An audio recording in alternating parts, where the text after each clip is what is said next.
Hi, and welcome to another exciting episode of No Budget, the show for no-budget filmmakers by no-budget filmmakers.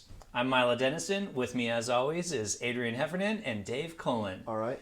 Today, gentlemen, I've got something to bitch about. Mm-hmm. Okay. That will be a change? How? Yeah. So, you go out, you get your people together. You're talking about making films now, right? Yeah, on making films, right. And somebody doesn't show up.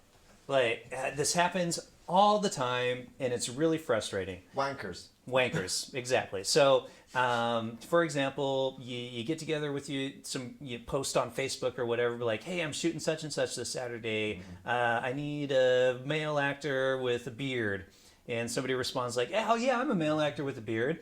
And then they don't show up. Who are you talking about here? You. Well, okay, what you're talking about here is the one of the horrific things in no budget films when you're making films on a shoestring is that people promise the sun, the moon, and the stars. Yes. You get a group of people together to make a film. You have your crew. Someone doesn't show because they don't feel they're committed to it because it's like because they're not making any money. Because they went out the night before because of anything like this. Yeah. They have no real commitment to it, so it's just like, oh, something better came up, I'll leave you and your whole crew sitting in a quarry when it's raining because I couldn't be arsed even contacting you, even text messaging you to tell you that they're not gonna. We're having a go at people we've worked with in the past. Yeah. But no, it's ridiculous because like even if you're in one of these groups or whatever, Meetup or Facebook or any one of those, and so you go to one of the meetings, the film group, and everybody's like, okay, yeah, I'm super excited. I want to make films. I want to be a filmmaker. And you're like, okay, well, I'm going to shoot such and such at such and such point in time. You want to be in it? Yeah, I'd love to. I'd love to help you out with, crew. Just crew, right? Not even they want to be an actor. That's ever going to happen. Oh, I know. Totally. Yeah. Just imagine if you had actor. somebody to help you out with crew. But anyway, and then you're like, great. And then it's like, well, I'm shooting on this day. Oh, no, I can't do that. It's like the fantasy in their mind of making a film exceeds their genuine ambition. Oh, yeah.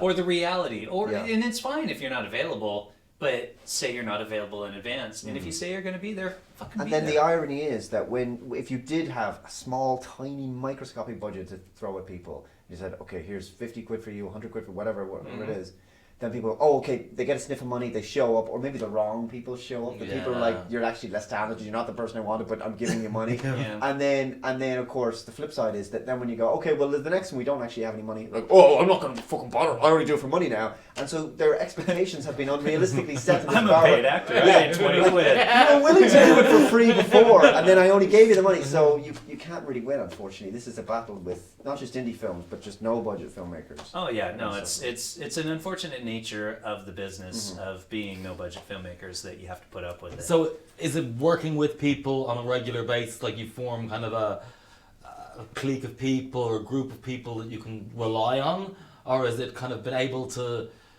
sell your project to people in a way? You would hope so. You would hope that the idea is good, but you also are able to, and when you go to these things, you start to realize who the spoofers are over time, the people who are consistent, and the people who don't really come through for you. Yeah, no, for me it's definitely I try to work with people I've worked with in the past or know, especially like if I'm friends with them, because then it's handy, because then if they don't show up, then I'm totally okay with like calling them and chewing them out, or that kind of stuff. They know it's going to be awkward, so they're more likely to turn up. So they're going to see you again. Exactly. You're like, oh, Milo fucking bitched me out, so I guess I better go. I'll have to listen to this for 3 weeks. For the next month and a half. Exactly. No, it's ridiculous. Well, on the subject of the challenges facing no budget filmmakers, the next one would be just simply a conundrum that I have for you. We've all seen really epically bad howlers of no budget films in the past, and ones that actually have a decent budget but a terrible story. Unfortunately, ones we've made. Right, maybe. But I mean, Hollywood, we know, we've spoken about this. They've got all the budget in the world. They can't throw a story together if it was to save their lives half the time. And then the people who write really clever stories but just can't get it together in terms of production value. So my question is it better to have a really good story and awful production values, or to have really good production values and a terrible story? Go. Better to have really good production values than a story. See, now you're totally going against the whole ethos of independent film if you say that. You're absolutely right. But I love how he says that. He doesn't flinch at all. You're totally right, but let me tell you why I'm right. So here's the thing. So one, with independent, low budget, no budget films, you have access to technology that can give you good quality film, right? So I don't think, If you know how to use it. well, yeah, I mean, you do need to know how to use it, and that's a big one. Is people will show up and be like, I don't know how to do this, but I'll press the button. But yeah, you do need to know how to use it. But the thing is, you have access to it, and you have access to people who know how to use it for the most part, and so I don't think that's a good excuse anymore for having a film with a good story that has bad, lighting or bad video or bad production value. Exactly. And when I'm watching a movie, if it does, and I see, the light looks like crap, somebody's out of focus because they couldn't get the second shot to get them in focus, or, the sound quality, it's distracting me from the story.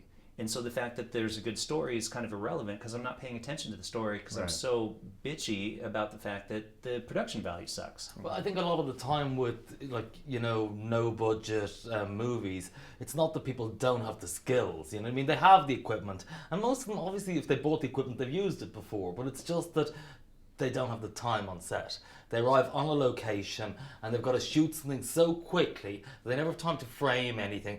And they're doing something and they're doing that shot again that they should have done at the beginning, and now it's night outside. And they're the kind of things I really classically see. And they walk into some place, they walk out 2 minutes later, and it's like a completely different day. It's everything. It's continuity. It's having the skills. And that comes down to the amount of time budget that you allow yourself. And I think if you write a script, say it's a 3-page script, you think it's going to be a 3-minute movie. If you think you're going to shoot that in an hour and a half, well, best of luck to you. That is a big one, I think, with not properly planning how long a shoot's going to take and allowing for anything that's going to come up. And it kind of comes back to what we were talking about there. You've got that crew for that day, but can you rely on having them just show the up next Saturday to show up? So which that's is maybe why you need to get your independent films done so short, but then that creates this self-fulfilling prophecy that they never quite measure up because they don't have the time. They don't have the time because the people won't put the effort in. So you're always going to have to try and create something that is manageable within the resources, as you say, resource filmmaking. If you've only got one room to make your film, then you can't make the zombie apocalypse alien movie with the CGI. Certainly do not shoot a chase scene. Yeah. Create your film around what you have. Exactly. Now, Adrian, you wanted to talk about getting your films out there. Yeah, I mean, I just kind of think, let's say you've gone and you've made your indie movie, even if it's, a 5-minute, short. What's the best thing to do? Is it to post it up on YouTube and you get hopefully you get lots of eyeballs on it? Or do you send it out to every film festival, paying to submit it to every film festival, probably getting a load of rejections, and even if you do get into a few film festivals, how many people actually see it? Yeah, and when you win a reward, because you want that little, where was the little wreath, where it was you want the awards, and fair enough, you can get it from submission, but if you don't necessarily get you might get some criticism for it or whatever, but on YouTube, that's the other thing. It's you have the opportunity to get loads of people to see your piece of work.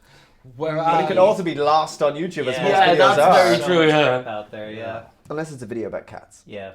It's a hard question. I think it is a balance of do I want the recognition that goes along with being in such and such festival? But that's the pain in the ass. It's either or. Either you put it on YouTube, or the film festivals will, well, no, we're not going to let you. Well, I guess the thing you should do, in theory, is you should submit it to all the festivals. Then when it's done the rounds, you should put it up for people to see. Exactly. Maybe. But I mean, it is a huge expense to submit it to all of these places. And I just wonder what's kind of... I don't think there is a best. Yeah. I think it's dependent upon that particular film and how you want people to see it. All right. Well, today, which I didn't introduce him at the beginning of the show, sorry. Today on No Budget, we have Go Dave, Maria Fiorentini, and Baz Nolan. And they will be talking about their short film, Container. No, just Container, not the Container. I said Container. That's why I didn't put that in front of it. Which they also entered into film festivals and possibly won some awards for. It's not Stay on. tuned to find out. Hi, and welcome back. With us now we have independent filmmakers Maria Fiorentini And Baz David, also known as Barry Nolan, but for the purpose of this interview, we will refer to him as Baz because it sounds cool. Hey guys, welcome to the show. Thank you. Yeah, Milo. Or All Milo, as Maria calls you. He's just payback for you calling her Maria Florence. Florentini. Florentini. Florentini. I just want to put an L. Fiorentini. Because you know what? The problem was when we made that film before, the room to rent or room to let or whatever. room to rent. Sorry, Carl, let's butcher the name of it. I put your name down as Florentini. So I think I started it off. And there you learn. In fact, you pronounce perfect. Fiorentini. It helps with the hand. But The not hand helps. in the ini. Okay. Is that more of a southern Italian thing? Or? Yeah, Fiorentini. Okay. Fantastic. Wow. All right, So now we that thought we got this was a that film cleared show, away. it's actually a linguistic show. Since it's a film show, so the main reason why we wanted to have you guys on the show is you recently finished a film called The Container. It's Without the, just container. Like Pixies. a container. Yeah. Okay. You recently finished a film called The Big Container. Container. So it's a short film that you made. I think it was was it last spring? No, it was was what? the 22nd of January. When it was finished, or most of the No, filming was well, done? I think we shot in that weekend anyway. It looked cold on the streets. Yeah, it was completely cold. As Milo can testify because he was in it. I was, so I would highly recommend anyone watch it. Towards the middle, there's a hoodlum. He's a pretty cool hoodlum. Best hoodlum ever. As far as hoodlums go, Yeah. he's up there. Actually, that was your revenge, Milo. Yeah. Because in any film we do together, Mm-hmm. He's a we are hoodlum. always fighting. It's in usually some way. one of us beating each other in some way. Yeah. What kind of films have you guys been making? It was your Oh, sorry, I film, actually Barry. shot a film of you beating the shit out of each other. I forgot. Yeah. Why don't we unpack a little Are we bit about allowed what we're first? talking about here, which Yeah, is the okay. story of a homeless woman. So, Okay. Baz, this is your story, so why don't we go to yourself and tell us a little bit about the narrative? Yeah, so it's basically a story of an immigrant living on the streets in Dublin, and it's we didn't record any sound live or anything. It's a voiceover. It's a monologue. It's kind of, we wanted to kind of give the feeling of it almost being like a poem, like just an inner monologue that she's having. We just wanted, it was kind of a character study. We wanted to just get inside her head, and we wanted to make people basically kind of think about, you know, a character that many people see on the streets every day, and that try and get inside their head in a way that people generally might not think about that much, like the kind of issues they'd be dealing with. We wanted to try and get inside their head a bit for that kind of thing. And actually, the fact that there's no audio recorded, as in there's no conversations, no dialogue, that actually opens up a lot of possibilities as well. It makes it a lot easier for us It to make. does, yeah. Lazy fuckers. But there's a point in the film where she has a conversation with a man who comes up to her on the street, Yeah.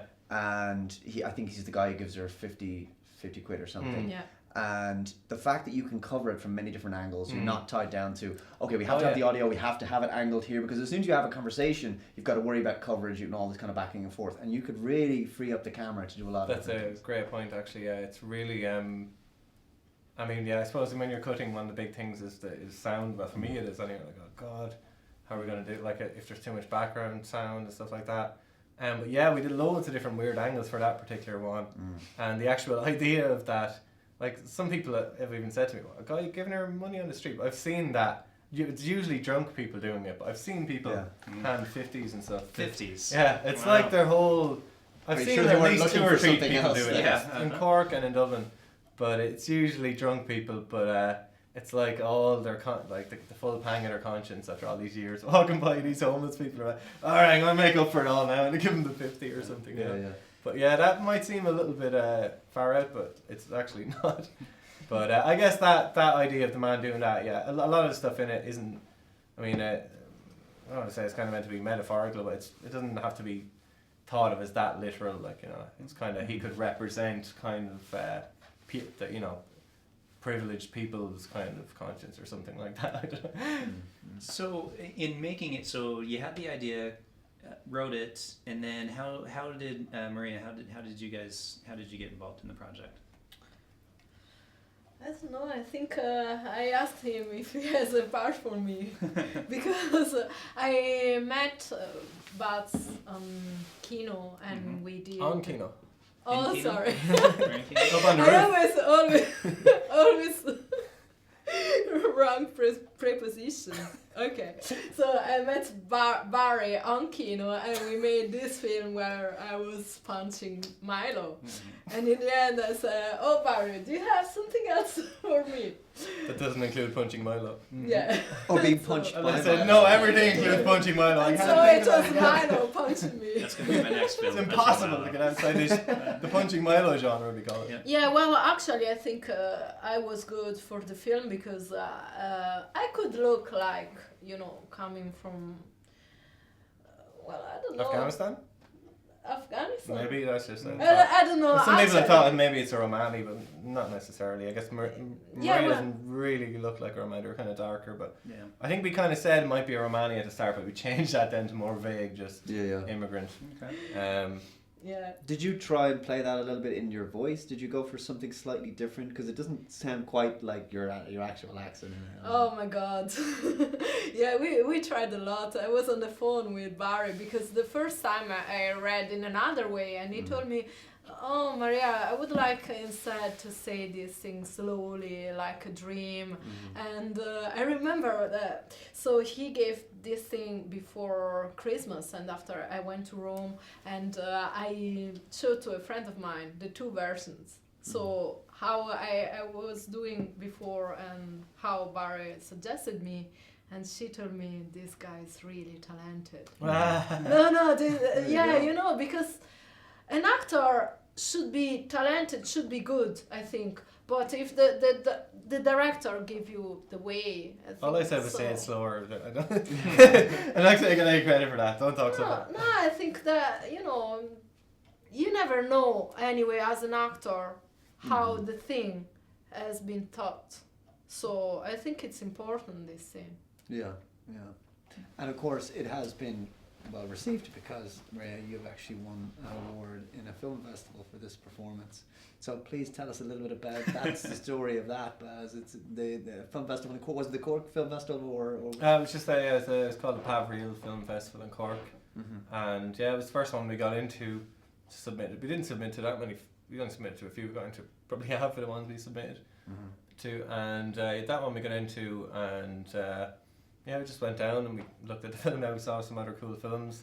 Maria had to go back. Maria was working on Monday morning, so she had to go back Sunday night. But I didn't think we'd win or anything. I was our first film festival basically, so I just went to the ceremony that night, and I was like, oh yeah, I don't know if she's here, but the winner is Maria Fiorentini. I just ran up on stage. I was like, oh, okay, I'll take it. Nice. And I sent Maria a picture of the award, and she was like, ah. I remember he called me on the phone, and I remember that I was close to St. Stephen Green Shopping Center. I remember every time I was there, I see the image of Barry telling me this, and I was saying, no, that's not true. He told me, yeah, it's true. No, that's not true. I don't believe you. Please. Don't. Okay. That was crazy. All right, well, so we've been talking about the film. What do you say we take a break, show a quick preview to the audience, and then we'll be right back. Let's show it. All right. Let's see it. Sure.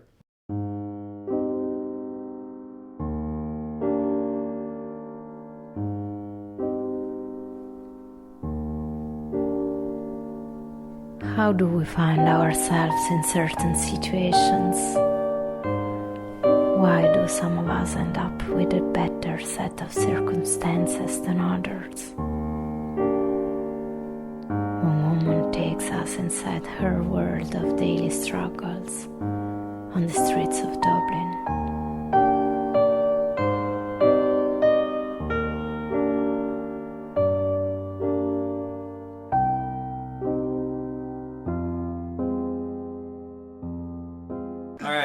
Welcome back to the show, and if you noticed in the preview, there was a little clip there with some guy like yelling at her really angrily. Yeah, best performance in the show. Yeah.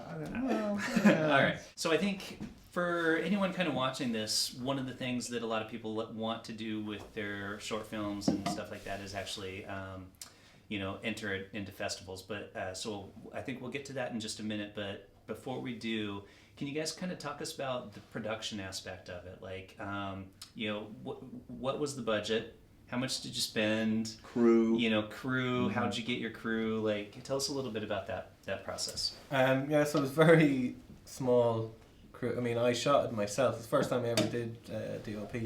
I shot it on a 6CD with just a lens I rented. It was a lot of it's a wide lens. I actually used is it called Flaky or the one? It's the most simple steady. It's like a really small. I thought that because it's really smooth when you're walking across the street and down the arch in Temple Bar, and it's smooth. I mean, it looks like a steady cam. Yeah. Well, I actually have a better one. I have it's called a cope cam. It's more like the glide cam. That one was I think it's called Fly Cam or something. I forget. I rented it at a film base.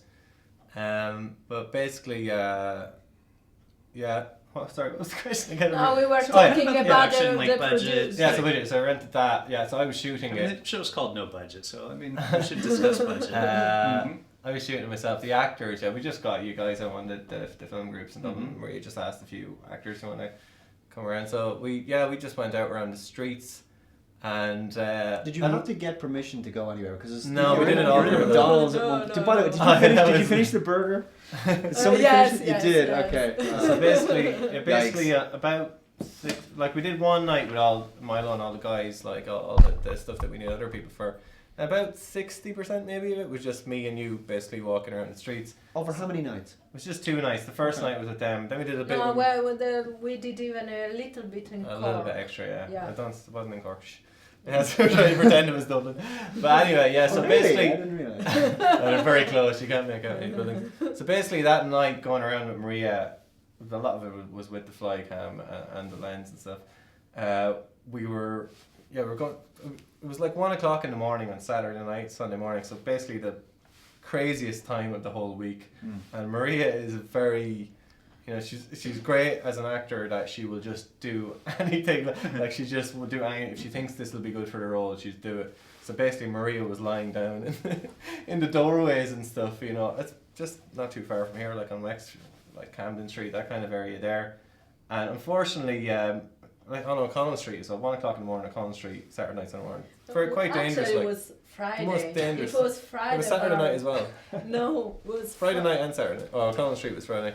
But the worst thing about it basically was a lot of really drunken people walking by, and a lot of them thought Maria was an actual immigrant, like an actual homeless person lying on the ground, and I was just some asshole coming home from the pub with a camera or something. I was going into her face and all this, and there was one car that drove by with it seemed like about 10 guys sticking their heads out the windows. Stay away from her, you asshole! Like really screaming at me, like. Yeah, but and guys threatened me walking by as well. They were convinced. It was kind of a compliment. They think she's a real. This must look really real. Is that a compliment? Well, actually, someone gave me money, and I stopped him, and I said, "No, please, take your money. I'm not." You should have taken it. Took it. It goes like budget. Another gave me with a Red Bull. Yeah, on O'Connell Street, a guy came over really drunk. And he just looked at her in the eyes like that and handed her a can of Red Bull. Was it open or unopened? It was unopened, but it's just such a weird thing to give someone. I mean, he licked the top of it, a girl told him, "Oh, be ashamed." Yeah. And he told me, "No, she's my friend. She's an actress." Oh God, I'm so awkward. But it is extremely dark, and yet you managed to light it pretty well. I'm thinking about she's got the scarf on her head, and yet you still get the light comes through the contours of her face very well. So it is pretty well lit on the subjects of the faces. Yeah, we really tried to look for because as I say, the crop sensor does. I don't know. It doesn't seem to pick up as much light as the full frame or whatever.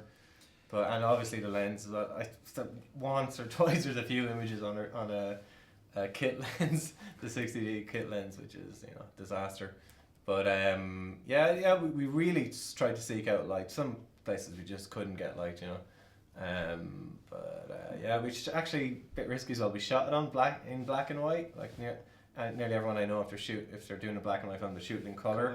And change it to black and white in post. But I was just kind of obsessed. I just wanted to see it on the That's camera in nice. black. I just wanted to have the feeling. So it's a bit risky and a bit, I don't know, a bit silly maybe, but I shot in black and white as well. Yeah. Well, it seemed to work.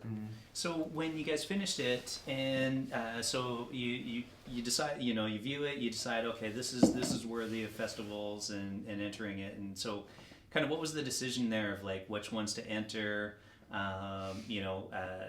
ones are the cheapest, like basically? Irish ones, or like okay, yeah. Did it go abroad at all? joking. You didn't send it abroad? We got into one in LA Film Fest. Oh, Yeah. nice. That was another one, yeah. So we got into a few. Nice. Yeah. But we didn't send it to that many. I have another project coming up now soon, so I was kind of Maria was great for sending it and stuff, but I wasn't as. Are you happy with the reception overall from all the? Yeah. We've got a good few people who've told us they've cried at the end, which Really? I take as a big compliment. You know, Yeah. usually women, but How yeah, easy to some do. people well up a bit. 'Cause I think I can't really tell what it is that makes people cry, but I think The like helplessness of your dulcet tone throughout the whole thing. Well, that tells the I story. think this film I really felt. I think not exactly from the first time I read the script, but from the second. And I completely fall in love for the role. And I was telling him that, okay, it is your subject, but I lived. This is what an actor does. He gave life to a character, and I felt this thing so much that you cannot really imagine. I was really feeling all the emotion. It's just something that possesses you. Possesses you. Yeah, we got to wrap it up. So we're at time. So thanks for being on the show. Okay, thank you. So Maria Fiorentino. Flabbergast. Maria Flabbergast. Fiorentini. Fiorentini. And Baz Nolan. Thank Baz you so Nolan, much. thanks a lot. Mine's That's easy. David. All right. Oh, Barry And Nolan. if you're watching, Nice one. be sure to subscribe for Thank more you. interviews with independent filmmakers. Thanks. I hate the fact that everybody loves this movie so much that they've got to watch it every year. Like, you talk to your friends and family and like, oh, we got to watch National Lampoon's. It's a tradition. That makes me hate this movie. Chevy Chase, this was back when he was actually funny, which is good. It was actually right at the end of his funny period before he turned into the it's a current funny- Chevy Chase. it's a funny Before he movie, huh? regenerated into Will Ferrell. Yeah. It is a funny movie. It's a good movie. Yeah. It's not... So you hate it for its repetition and for the fact that it's become Everybody, kind I of hate an it because everybody established- else likes it so much. Okay. That's why. That's why this movie Good makes reason. me Good hate it. reason. Okay, We'll move okay, on. okay. We'll move All right. on. Number 8. Now, you said A Christmas Carol. Now, not a specific Christmas Carol, but really because the genre, it's become a genre, Christmas Carol. Yeah.